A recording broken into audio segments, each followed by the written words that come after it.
Magandang araw po sa inyong lahat.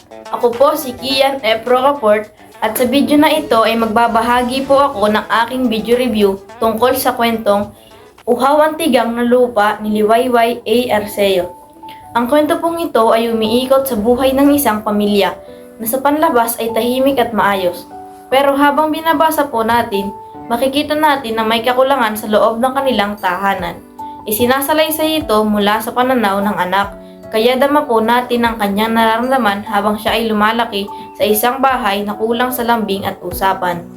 Makikita po sa kwento na abala ang kanyang ama sa pagsusulat at trabaho. Samantalang ang kanyang ina naman ay tahimik at hindi palakibo. Hindi po sila palaaway, pero hindi rin po sila expressive.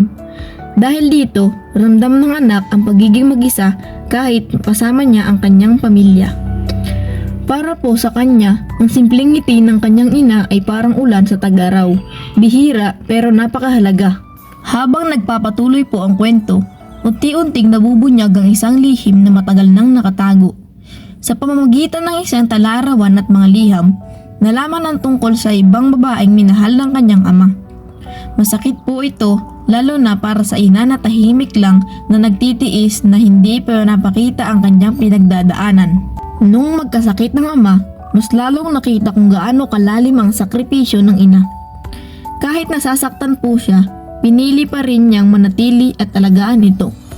Sa mga sandaling iyon, ipinakita ng kwento na ang pagmamahal ay hindi laging masaya. Minsan po, ito ay puno ng pagtitiis at pag-unawa.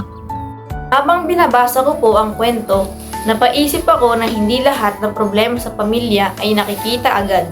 Minsan po, mas ramdam ang lungkot sa katahimikan.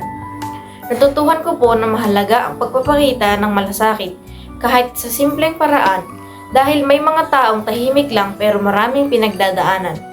Sa kabuuan po, ang Uhaw ang Tigang na Lupa ay isang kwentong simple pero totoo sa buhay.